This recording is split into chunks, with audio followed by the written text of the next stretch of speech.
Ladies and gentlemen, it is my pleasure to start on this session on industry-academia collaboration. How can we build a skilled workforce for the supply chain economy?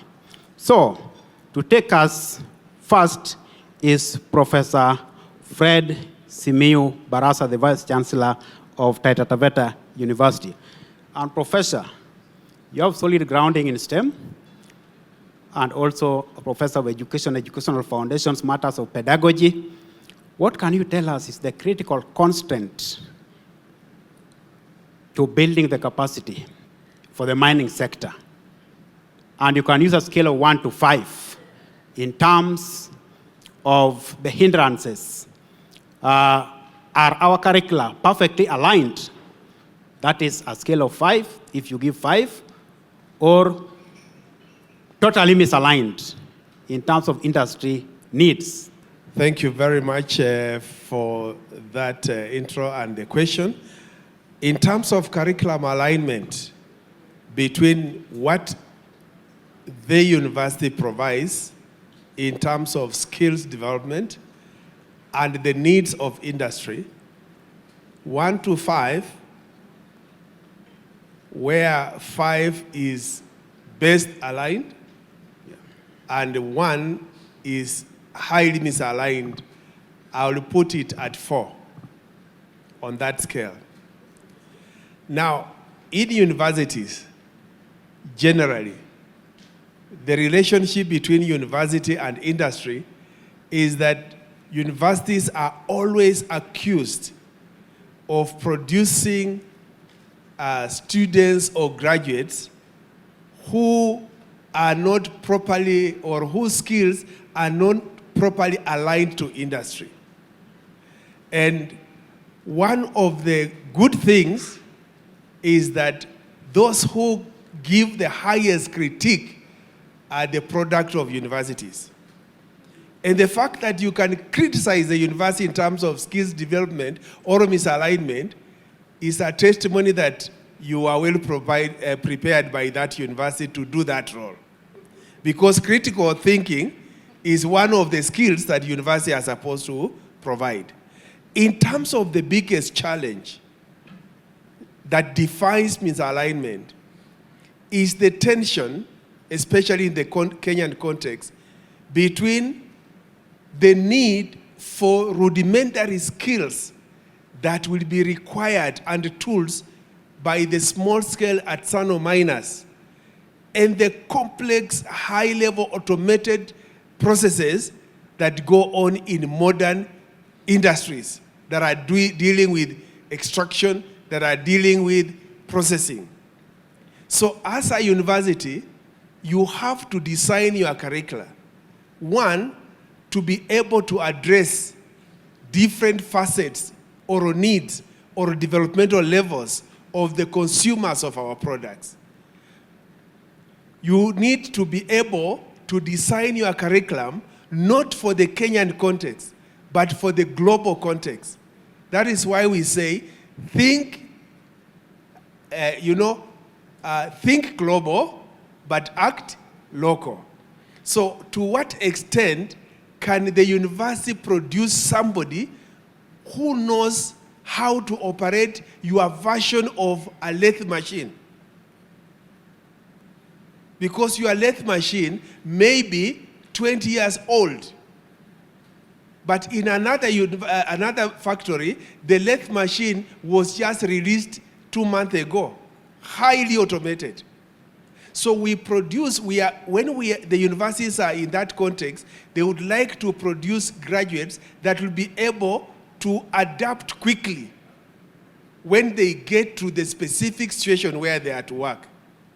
The second reason that affects the relevance or perceived relevance of the graduates we produce, particularly in Kenya, is little interaction between the industry and the university. The linkage between universities and industry is not well developed like it is in America, for example. But as a university, we have developed very strong linkages with international universities that are offering mining, mineral processing, and all aspects of it. In America, we have a memorandum of understanding with the Colorado School of Mines, otherwise called Mines. I was there with the Dean of Mines just 2 months ago.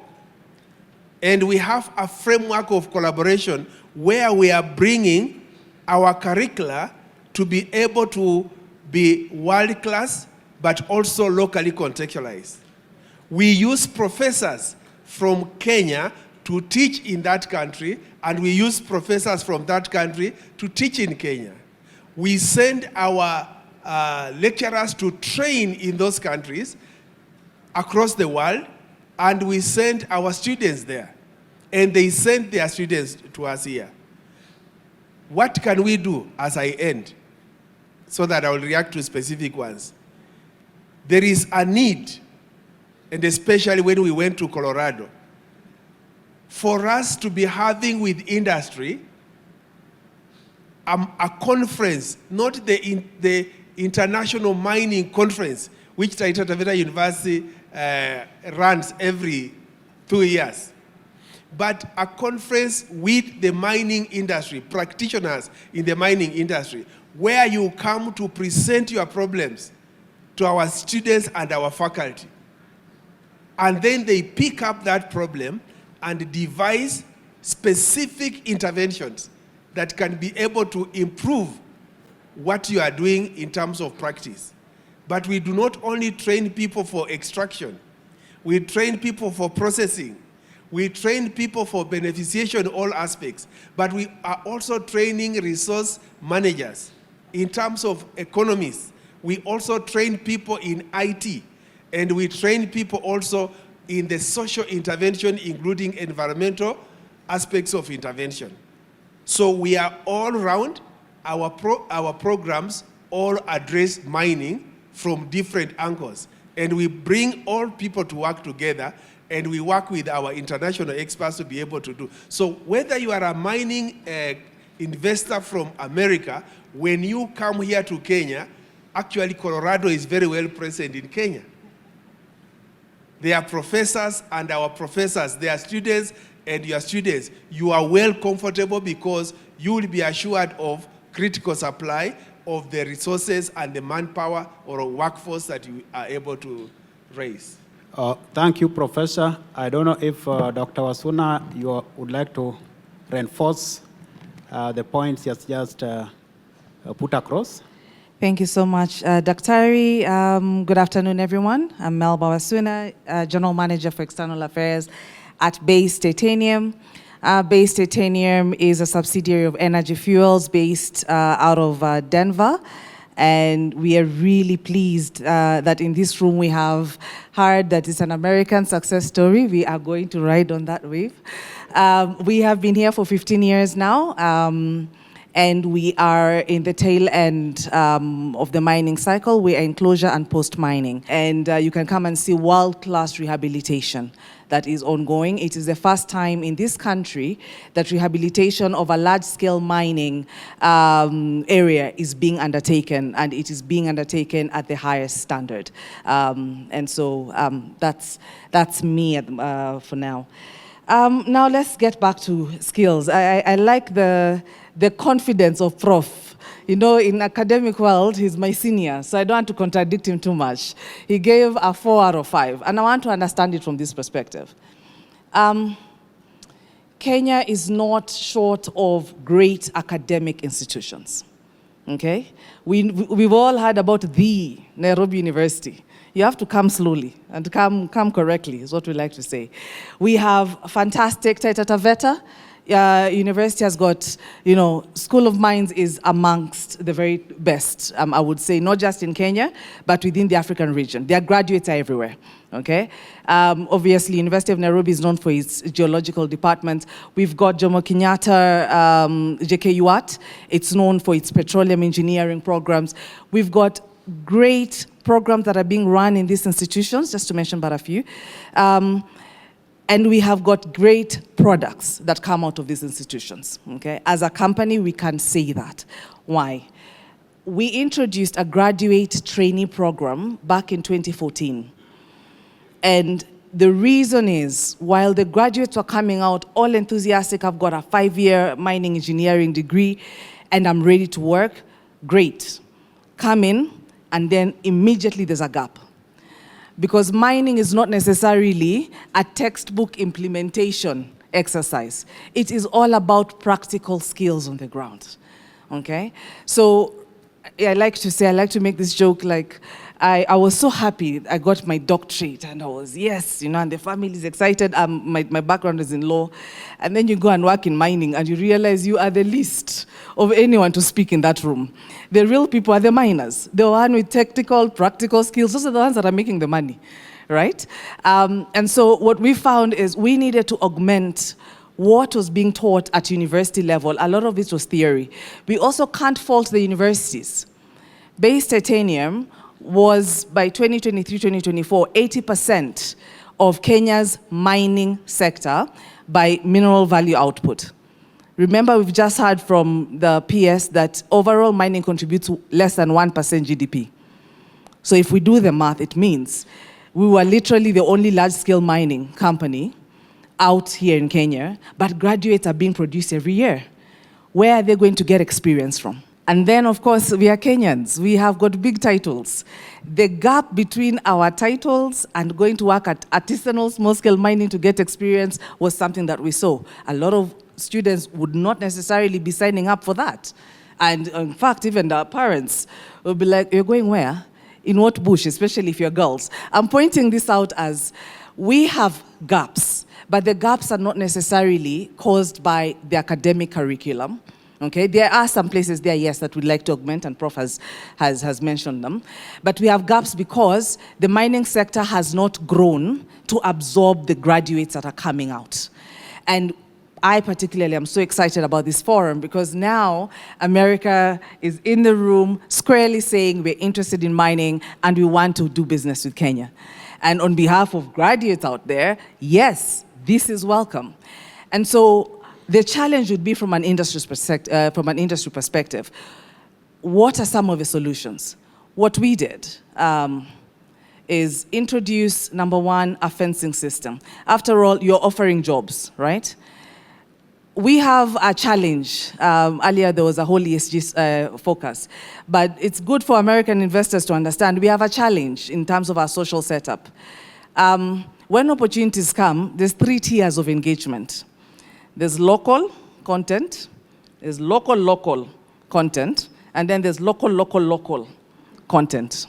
Depending on who you speak to, you're either doing something right or you're doing something wrong, okay? So there's national content, and so usually investors would come in and be like, yeah, I got this great Kenyan company, we've had meetings, we are going to the ground.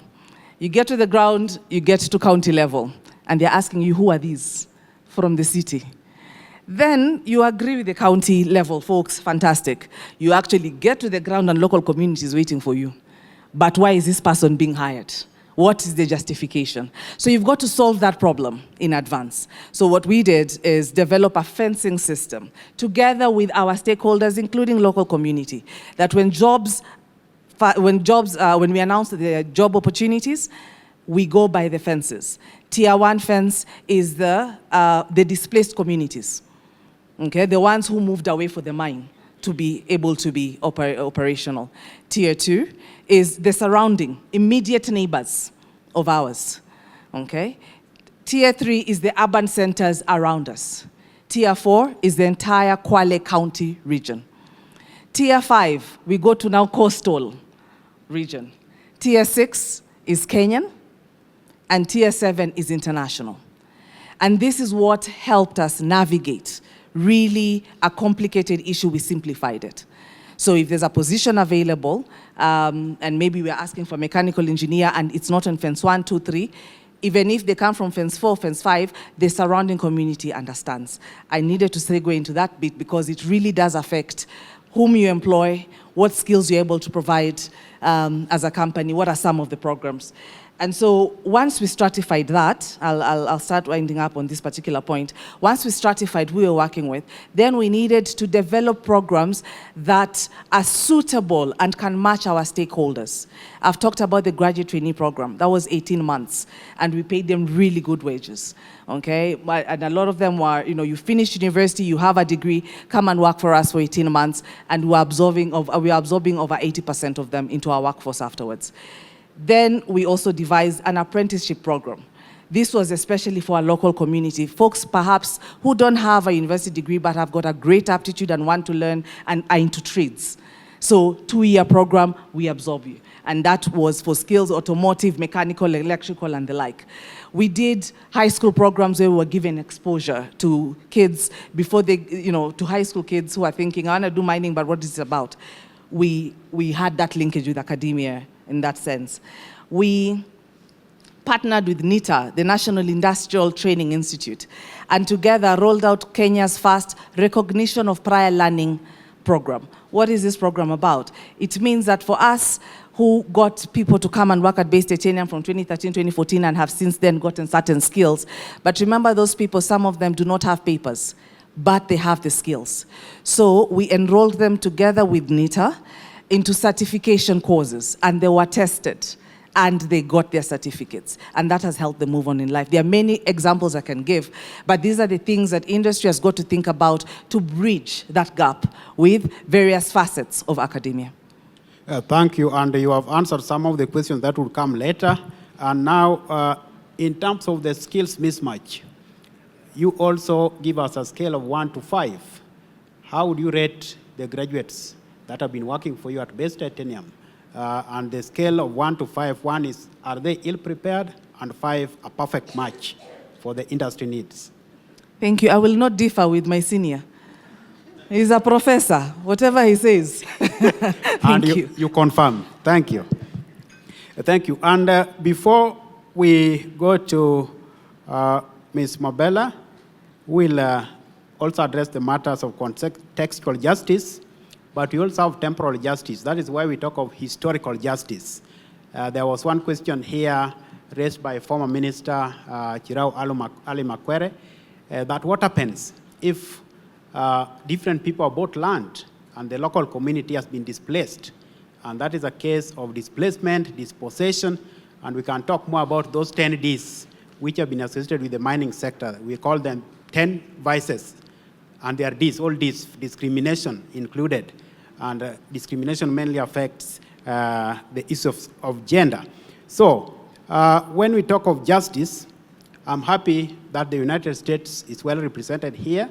And when we talk of going back in time, the US is way ahead of the other countries in space technologies, satellite imagery that can give us resolutions up to several centimeters, and that is very high resolution. So, former minister, we can go back in time and see which people used to live here, and that would address the temporal aspect of justice, the historical injustices. And so that is one area where our partnership with the United States of America will be very useful, especially through the capacity building institutions we have in the country, our universities and TVETs. So I would like to ask Professor again, it is not only teaching that we conduct at universities, it is also research.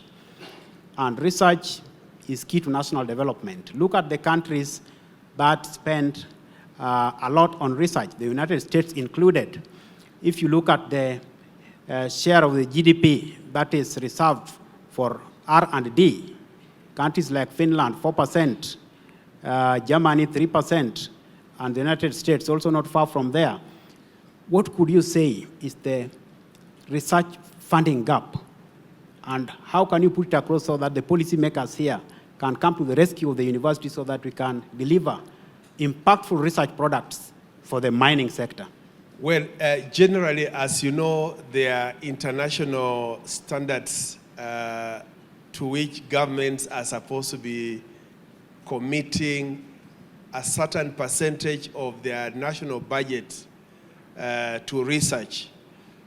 In our country, we are just about less than 10% of what is required to be committed to research. The biggest driver of innovation is actually research. The interest of an industry and an investor is how to ensure that the processes they are using are efficient, optimized, and can be able to enable production of the highest quality of a product or a resource at the lowest cost and with optimum benefit. In universities, and this is the difference between a technician or a craftsman and a mining engineer. A mining engineer will come, diagnose the problem, design, innovate, and provide a solution to improve what you are doing. What happens is that in the countries like the US, industry is the highest investor into research in universities. In fact, there are some that have been able to sponsor laboratories in universities and research programs which they fund for specific product-related research and innovation to improve their practice and processes so that they always remain at the highest edge. In the university, in Kenya, we are looking for that. Within the limited amount of money we have, at Taita Taveta University, for example, we have been able to register 6 patents registered by KIPI, Kenya Industrial Property Institute, that registers patents. These are innovations in specific areas of industry and mining that is being done in areas of safety, in areas of extraction, in areas of testing, in areas of beneficiation, which the minister was talking about. We are now at the stage of working with industry to be able to commercialize the patents that we have been able to register. And I would like to share with our people here, the Kenyans and also the great Americans that are present here, that what happens is that our students or products are also giving the best research innovations in America. Already, that is what is happening. Our graduates are present in research institutions and universities in those countries, and they are making an impact in the areas of work and research. So that is what I can say for now, that research is not well sufficiently funded. However, the industry needs to come in more, but we can be able to only fund specific areas that will be able to impact our community in the shortest run.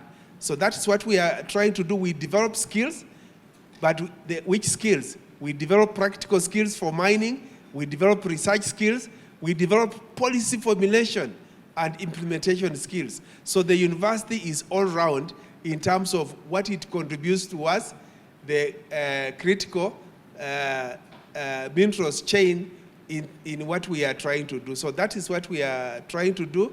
We are able to produce the workforce that is required, the skills that are required, and we are able to meet the needs of industry.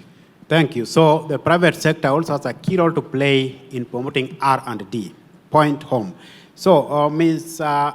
Michelle Mwabela, the CEO of AWEC, maybe you can take a minute to tell us something about AWEC, the issues of gender in the mining sector, and what would you say are the government incentives that we need so that we can see greater participation of women in the mining sector? And we have to begin with the talent pipeline. We also need to train women in engineering sciences so that they can participate effectively in the mining sector. And it is not only about engineering. We have other support courses of ensuring justice, human rights, the economics, the social sciences. So what can you say, and what challenge can you throw to the government and the private sector, including the bilateral relationship we need to cultivate between Kenya and the United States? Welcome.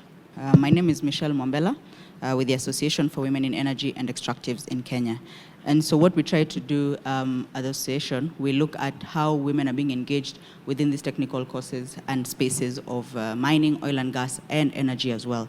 And so through that, we've been able to see how we can capacitate women at different levels of the value chain to be able to meaningfully and actively participate, both in the STEM-related aspects, but also in the other social aspects. We also run a mentorship program where we try and ensure that we capture the younger generation from university, the tertiary institutions, but also high school. Because if you miss the boat while they're still trying to figure out what their career paths should look like, then once they're already in the system, then it becomes a little difficult to tap and nurture that kind of, those kind of opportunities.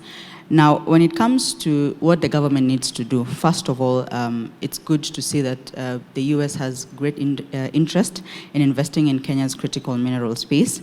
And because of that, then that creates a myriad of opportunities to plug in the skills aspect and to be as inclusive as possible.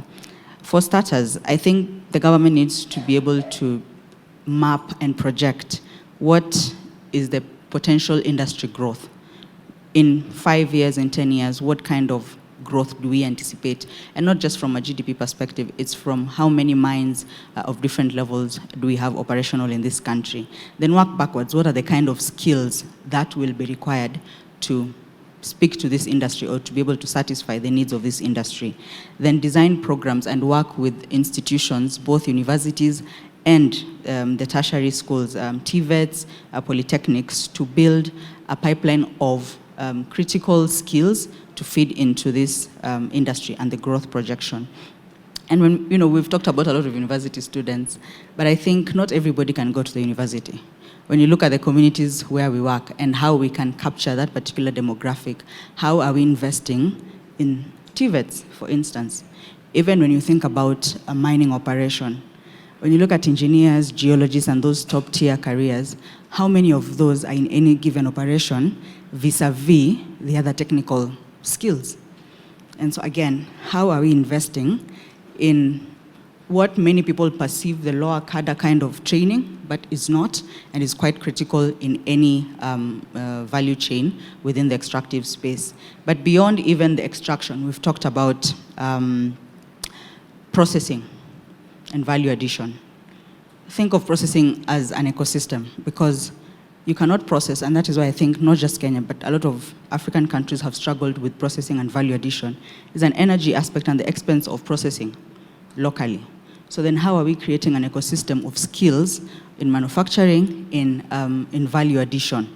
And those skills need to be transferred or must have the transferability into other sectors within the economy. So the government needs to look at mining as an accelerator to growth of the GDP and of the economy broadly, but those skills need to be able to be transferred across other sectors to grow the economy in a bigger way, and to negotiate with companies to have proper skills and technology transfer that will remain in country way beyond the operation. So for instance, what Base Titanium has done, in as much as it's leaving, those skills remain within the country. And so if we had 10 Base Titaniums, then you're looking at a critical mass of both practically trained and technically trained people whose skills can feed into the mining sector as it grows, but also other sectors that will support the processing ecosystem and the logistics ecosystems, et cetera, et cetera. So what is the role of women? Now coming back to where I'm most passionate about. Once we're able to catch girls, because for me it starts from there. What are the opportunities in STEM for girls at high school level ideally? Then we build that pipeline from there. We invest in making sure that both universities and TVETs and polytechnics are able to absorb girls, but also transition them in a way that we can have retention within the workspace. We have seen a lot of issues that hinder participation of or retention of women within the space. Harassment within the workplace, biases that exist even within the culture, and this is mostly in Kenya and Africa. I don't think these biases necessarily exist, with foreign investors. And also just, the difficulty of the environment where mining happens. Then you'll find early career people struggle to sustain themselves because of family dynamics and all that. So how are we creating a conducive environment within the workplace to have more retention for women, young women and other professional women to stay and keep them within this particular industry? Yeah, so thanks. Thank you. And that will give way to the parting shots from the panelists. And I'll give this chance to Dr. Melba Wasuna, building on what Michelle has just shared about women. And we have been talking about the missing middle, the skills we need in industry, the foremen, the supervisors, mid-level managers, and TVET graduates. What is your experience? What can you say as you give your parting shot? And how can we do justice, gender justice, especially to the women in this sector? Thank you very much. When you ask me about women, we can sit here for a while because we, together, Michelle, have been championing this women cause. I've had the privilege of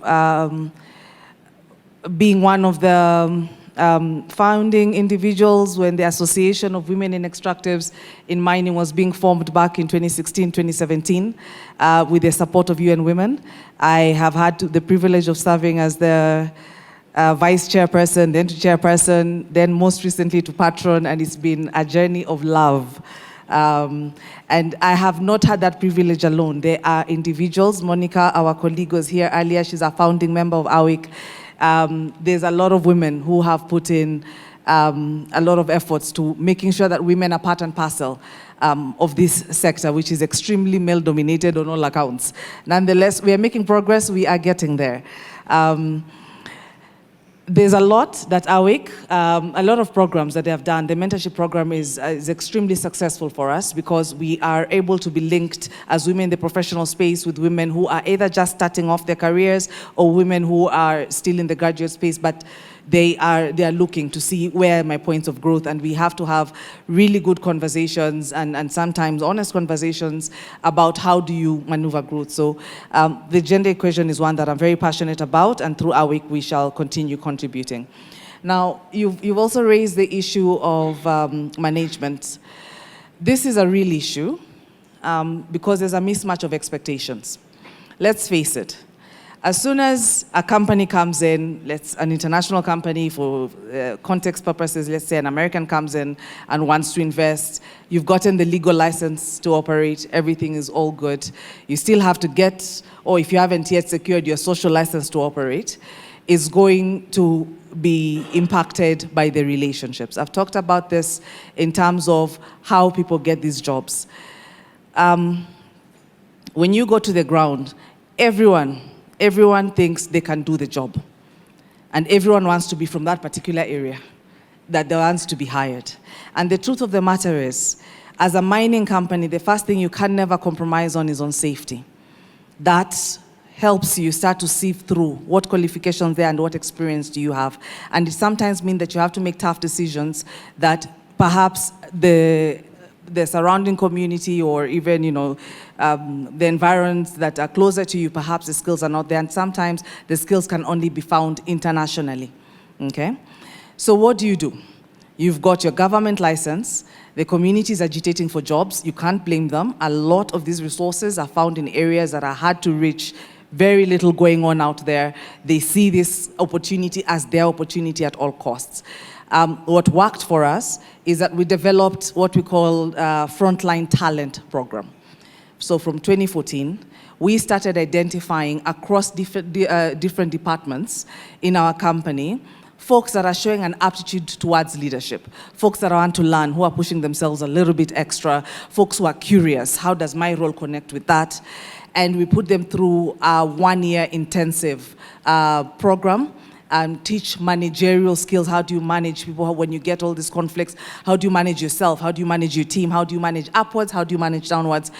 And it's been so successful that by the time BASE was exiting, well, we haven't really exited, but by the time we were finalizing our operations in December 2024, we had closed the expatriate gap.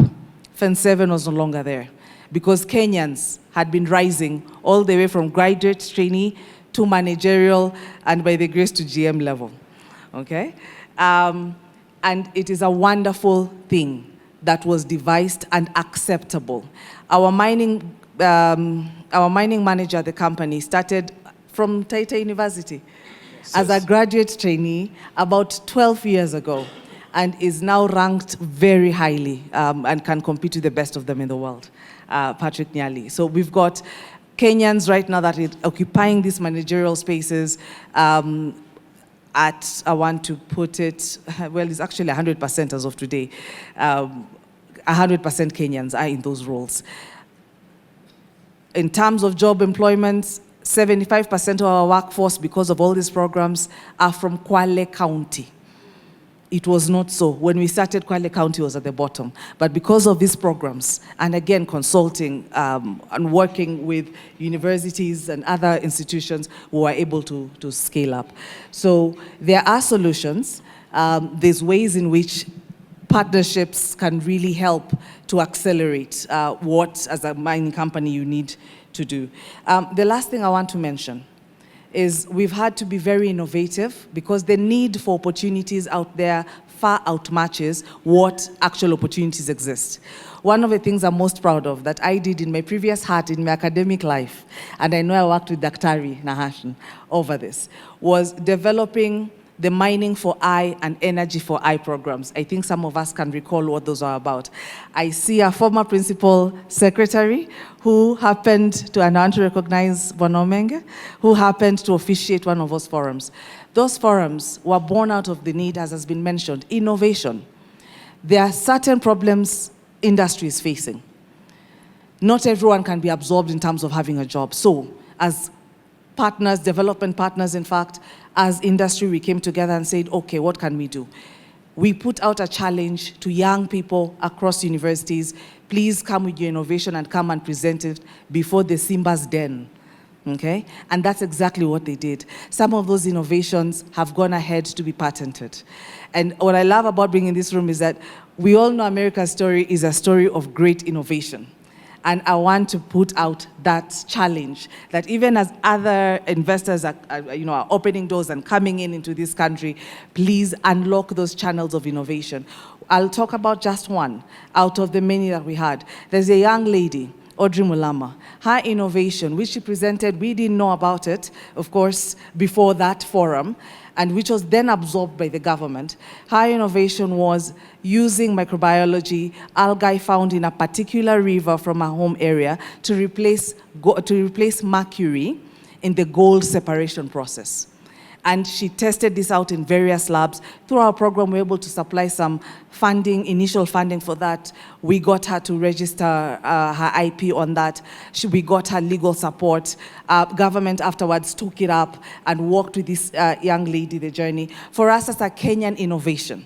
Okay? And imagine how much greater it can be if we could call it the Kenya-American innovation in the future. Thank you very much.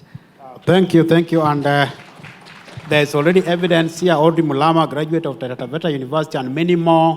Moses Karanja, who was awarded Young Mining Innovator of the Year by the Kenya Chamber of Mines, which is the policy advocacy organization.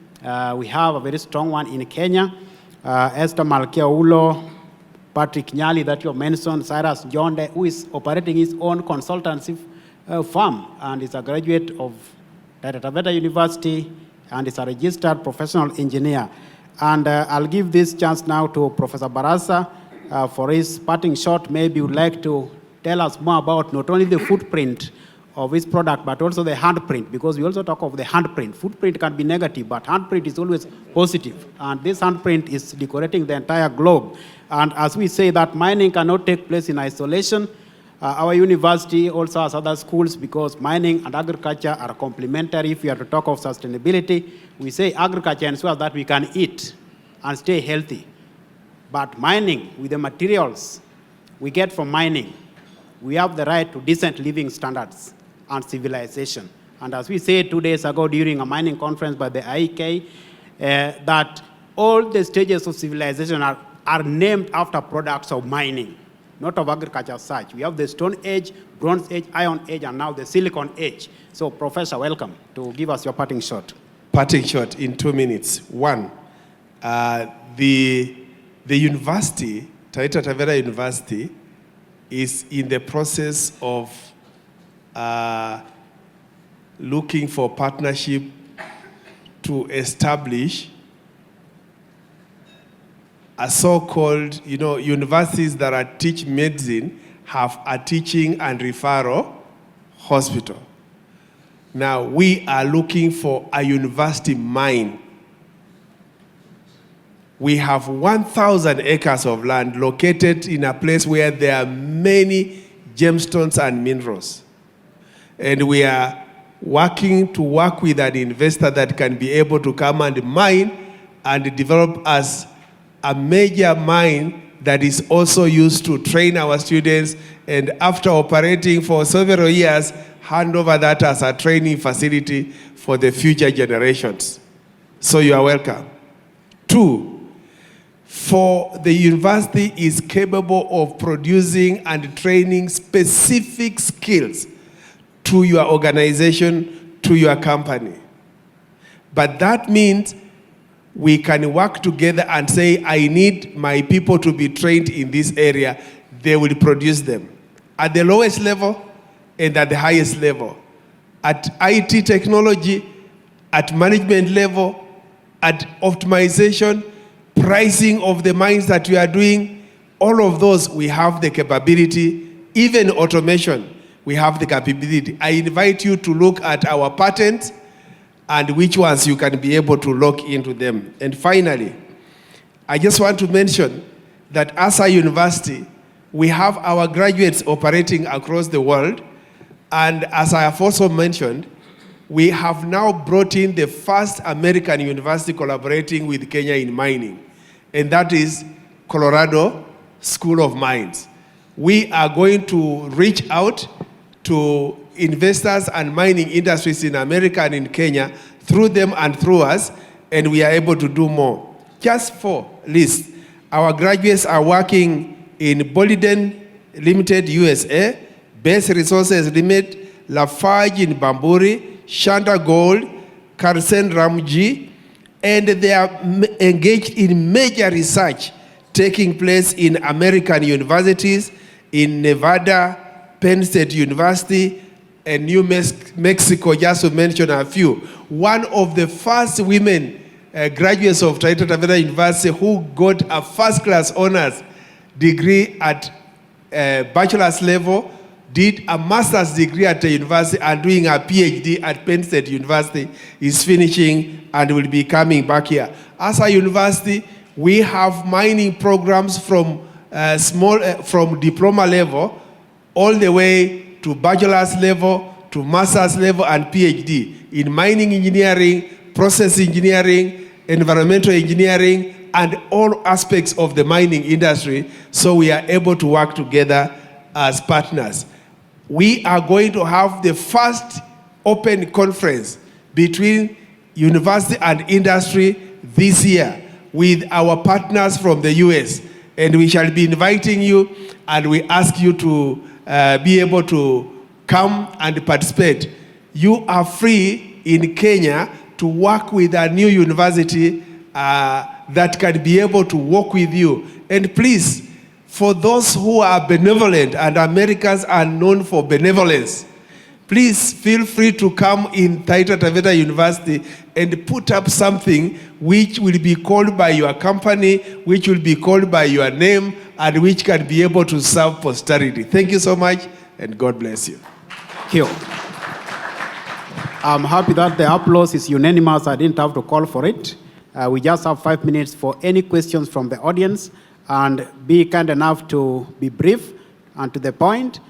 Your name, where you work, if possible, and to whom you are directing the question. So can we take questions from the audience? I see one there.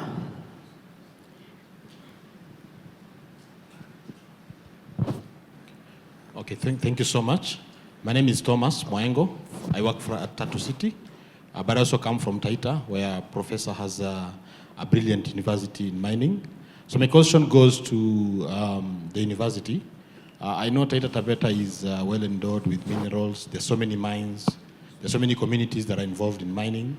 But then there's the aspect that Dr. Wasuna talked about the relationship aspect between the miners and the communities.